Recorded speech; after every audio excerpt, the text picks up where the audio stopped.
안녕하세요, 뉴스반장입니다. 돈을 주고 받는 것도 증여, 받아야 할 돈을 안 주고 안 받는 것도 증여에 해당한다. 세법 전문 변호사의 말이었습니다. 왜 갑자기 이런 말을 하느냐고요?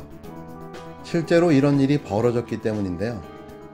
국힘당 대선 주자로 나선 최재형 전 감사원장이 2018년 감사원장에 취임한 후 서울 목동 소재 아파트를 딸 최모 씨에게 시세보다 최소 5억 원 이상 싼 가격에 임대한 것으로 확인됐습니다. 경향신문은 19일 최 전 원장의 편법 증여 의혹을 제기했는데요. 매체에 따르면 현재는 내부 공사 중인 배우자 이모 씨의 명의로 된 서울 목동 A 아파트를 최 전 원장은 2018년 보증금 1억 2천만 원에 임대했습니다. 이 아파트 면적은 134.77제곱평방미터로 당시 전세 시세는 2018년 6억에서 8억 원, 현재 시세는 8억에서 10억 원 수준인데요. 최 전 원장은 부인 이 씨와 전세 계약을 맺은 세입자는 둘째 딸 최 씨 부부로 드러났습니다. 전세 계약은 적어도 지난해 말까지 유지됐고 2년 단위로 갱신하는 전세 계약 특성상 현재 유지되고 있을 가능성이 높아 보이는데요. 최 전 원장의 부인 이 씨와 전세 계약을 맺은 세입자는 둘째 딸 최 씨 부부로 드러났습니다. 전세 계약은 적어도 지난해 말까지 유지됐고 2년 단위로 갱신하는 전세 계약 특성상 현재도 유지되고 있을 가능성이 높아 보이는데요. 전문가들은 편법 증여 가능성을 지적했습니다. 세법상 증여는 직접 또는 간접적인 방법으로 타인에게 무상으로 유무형 재산 또는 이익을 넘겨주거나 타인의 재산 가치를 늘려주는 행위를 말하는데요. 시세보다 현저히 낮은 대가를 받고 재산을 넘겨주는 경우에도 문제가 되는 거죠. 한 공인중개사는 경향신문에 시세보다 1억 원 정도 차이가 난다면 모를까, 이 정도의 큰 차이라면 증여라고 볼 수밖에 없다면서 이런 사례를 가끔 본 적이 있는데 상담을 해오면 시세와 비슷한 수준으로 계약하라고 조언한다고 말했습니다. 한 변호사는 돈을 주고 받는 것도 증여지만 받아야 할 돈을 안 주고 안 받는 것도 증여에 해당한다고 말했는데요. 또 다른 변호사는 월세 등 납부 내역은 외부에선 확인이 불가능해 세무조사로 파악해야 한다라면서 타인에게 돈을 빌려줬을 때처럼 차용증이나 원금 이자를 갚은 내역이 있는지 살펴봐야 한다고 지적했습니다. 최 전 원장은 이날 오전 오세훈 서울시장을 예방한 후 취재진들에게 경향 보도를 두고 감사원장 공간으로 입주하면서 기존 집을 다른 사람에게 임대할 형편이 아니었다라며 아파트가 제 아내 명의로 돼 있어서 딸의 임대 보증금을 아내 계좌로 송금했고 그것만 가지고는 증여세 문제가 생길 것 같아서 매월 100만 원씩의 월세를 받는 것으로 해결했다라고 해명했는데요. 이게 무슨 말인지 이해가 되십니까? 박주민 더불어민주당 의원은 동일 사안으로 언론과 야당의 혹독한 비난을 받았었죠. 이와 관련해 정환희 변호사는 이날 SNS 댓글에서 자유민주주의자, 자유편법 증여, 민주주의자 최로남불이라고 꼬집었는데요. 그동안 보수 언론들은 최재형 전 원장을 정부 정책에 반기를 든 월성원전 수사와 자녀 입양 등을 보도하며 대쪽 이미지와 독실한 크리스찬의 사랑 실천 등으로 부각시키는 등 미담 제조기로 띄워왔는데요. 최 전 원장은 윤석열 전 검찰청장에 이은 국힘당 플랜 B로 대두되면서 끝내 임기를 채우지 않고 대권 행보로 나서 감사원을 사당화시켰다는 논란이 불거졌습니다. 아울러 최 전 원장과 윤 전 청장의 정치 행보에는 언론의 버프도 한몫했다는 지적이 나오는데요. 초로남불 최재형은 아직 시작도 안 했는데 살짝 털자 먼지가 폭발하듯 터졌습니다. 대쪽이요? 미담 제조기요? 왜 전 자꾸 웃음이 나오는 걸까요? 윤석열과 최재형은 계속해서 과거의 자신과의 싸움을 해나가야 할 듯 보입니다. 과거 자신들이 저지른 비리와 범죄 의혹들, 누가 더 많은 비리와 범죄 혐의가 있을까요? 이들은 대선을 준비하는 것이 아니라 자신의 범죄와의 전쟁 중인 거죠. 대통령이요? 그건 아무나 하는 게 아닙니다. 우연하게도 오늘이 윤석열의 마지막이 될지도 모르겠습니다. 19일, 오늘만 터져나온 특종들만 모아도 그는 중도 사퇴해야 할 상황인데요. 얼마나 더 버틸지 그게 더 관심사입니다. 윤석열 전 검찰청장이 청문회 당시 변호사를 소개해준 적이 없다고 주장한 윤우진 전 용산 세무서장이 윤석열 당시 부장검사가 변호사를 소개해줬다는 증언을 처음으로 했습니다. 탐사보도 전문 매체 뉴스타파는 윤 전 서장을 직접 만나 이 같은 증언을 확보했다고 19일 보도했는데요. 보도에 따르면 윤 전 서장은 지난해 말 뉴스타파 취재진과 만나 뇌물수수 혐의로 경찰 수사를 받던 2012년 윤 전 청장, 당시 중앙지검 부장검사가 대검 중수부 출신 이남석 변호사를 소개해줬다고 폭로했습니다. 이는 윤 전 청장이 2019년 7월 검찰청장 인사청문회 당시 변호사를 소개해준 적이 없다고 의혹을 부인한 것과 배치되는데요.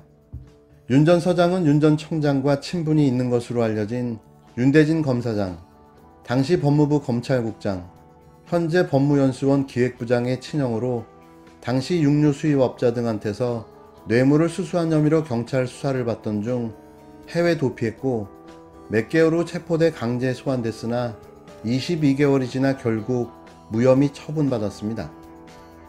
이 사건 때문에 당시 서울중앙지검에서 근무 중이던 윤 전 청장이 변호사를 소개해주고 사건에 개입한 것이 아니냐는 의혹이 제기됐는데요.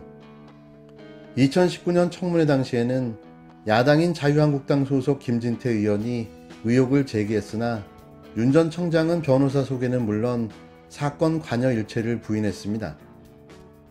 중에 그 대검 중수부 후배인 우리 이남석 변호사에게 그 윤우진 용산 전 세무서장에게 연락을 하라고 그렇게 전한 적이 있죠. 오전 질의를 그런 사실 없습니다. 혹시 이남석 변호사를 윤우진 씨한테 소개를 시켜주셨나요? 소개를 시켜줬죠. 근데 그 소개 내가 얘기해 줄게. 네네. 어떻게 됐냐면은 네네. 그냥 전화하면 안 받을 거 아니에요. 예예. 어? 어디 다른 데 걸려온 전화 안 받을 수도 있잖아요. 예, 예, 어? 예. 그러니까 내가 이남석한테 문자를 넣어주라 그랬다고. 예, 어? 예. 윤석열 부장이 얘기한 이남석입니다. 이렇게 한 문자를 넣어서 하면 너한테 예. 전화가 올 거다. 예. 그러면 만나서 한번 얘기를 들어봐라. 만나 자초지종 좀 얘기를 한번 들어보고 예, 예. 어? 변호사로서 네가 볼 때 어떻게 해야 되는지 한번 좀 해봐라. 어? 그렇게 이제 부탁을 하고 네가 만약에 선임을 할 수 있으면 선임을 해서 네가 좀 도와드리든가. 예, 예. 어? 예. 이제 이렇게 했단 말이에요. 네네. 어? 자, 후보자 어떻게 지금 저 본 거 어때요? 본인 목소리 맞죠? 맞습니다. 저기는 소개를 해줬다 더 나오는데. 그러니까 이제 아마 저 기자나 또는 저 기자 말고도 여러 기자들이 전화가 이제 왔는데 뭐 소개했다는 문자가 이제 있다라고 하니까 제가 아마 저렇게 말을 하기는 한 모양입니다. 그러나 제 그 말씀은 그냥 사람을 소개하는 것이 아니고 지금 변호사를 저희가 윤리적으로나 법적으로 문제되는 거는 변호사를 선임시켜 준 거지 않습니까? 근데 저거는 지금 변호사는 선임되지 않았다고 제가 말씀을 드린 거 아닙니까? 알았어요. 이날 뉴스타파 보도대로 윤 전 청장이 당시 변호사를 소개한 것이 사실일 경우 변호사법 위반, 국회 청문회 위증 등이 문제가 될 수 있는데요. 보도에 따르면 윤 전 서장은 뉴스타파에서 이남석 변호사에게 문자가 와서 윤석열 선배가 보냈습니다. 만나보라고 해서 왔습니다. 그래서 내가 만난 걸로 그렇게 기억한다고 밝혔습니다. 윤 전 서장은 재차 확인하는 취재진에게 지가 보냈다고 안 했어요? 나중에요? 라고 되묻기도 했는데요. 윤 전 서장은 이남석 변호사가 대진이 성렬이 밑에 있다가 사표를 냈다. 사표를 내고 대진이에게 인사하러 갔는데 윤석열이 그 자리에 같이 있다가 대진이 요새 일하는 것도 많고 경찰에서 표적 수사를 하고 있어 구설수에 오를 수 있으니까 내가 보냈다고 해라라고 설명했는데요. 아니 이남석 변호사가 문자를 먼저 보냈잖아요. 소장님이 그냥 그 당시 있었던 일을 한번 가만히 복귀하셔가지고 거짓말 하나도 못하시면 안 되고 호텔 앞에서 네. 점심인가 저녁을 한번 했어요. 네. 지가 그 얘기를 했을 텐데 네. 내가 이제 거기서 그때 만났을 때 그런 얘기는 했을 수 있겠지. 네. 내가 이제 조사를 받는다. 네. 그러고 근데 이제 쟤들은 씨알이 안 먹게 대진이도 그렇고. 네. 그러니까 지가 나중에 이남석이가 내가 이제 그것도 기억은 안 나는데 문자가 와서 윤석열 선배가 이제 그랬습니다. 그래서 만나보라고 해서 왔습니다. 그래서 내가 만난 거로 그렇게 기억을 해요. 이남석이가 대진이하고 성렬이 밑에서 있다가 사표를 냈대요. 그렇죠. 사표를 내고 나 사표 내고 갑니다 하고 인사를 하러 갔는데 대진이가 우리 형이 이렇게 심약하니까 네가 가서 카운셀링 해드려라 그렇게 얘기를 했. 난 나중에 들은 얘기예요.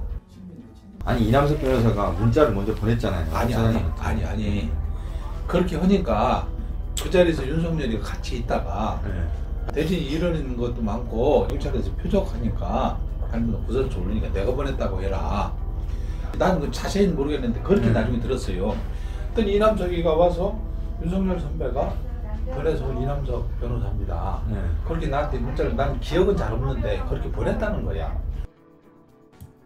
두 가지 내용을 정리하면 윤석열 당시 서울중앙지검 부장검사가 이남석 변호사를 윤 전 서장에게 소개하는 데 관여했다는 증언이라는 것이 뉴스타파 보도입니다. 윤 전 서장 사건은 추미애 전 법무부 장관 수사지휘로 재수사에 들어간 상황인데요. 사건 결과에 따라 차기 유력 야권 주자인 윤석열에게는 치명타가 될 것으로 보여집니다. 삼부토건 골프 접대와 향응, 뇌물공여와 부정청탁 및 금품수수 의혹에 관한 법률 위반, 윤대진형 윤호진 변호사 소개, 이에 따른 변호사법 위반과 국회 청문회 위증죄까지 매일매일 마일리지가 적립되듯이 그의 숨겨진 비리와 범죄 사실들은 차곡차곡 쌓여만 가고 있습니다. 국민 앞에 공직자, 그것도 선출직 공직자로 나서는 사람은 저는 그 능력과 그 도덕성에 대해서 무제한 검증을 받아야 된다는 입장을 가지고 있습니다.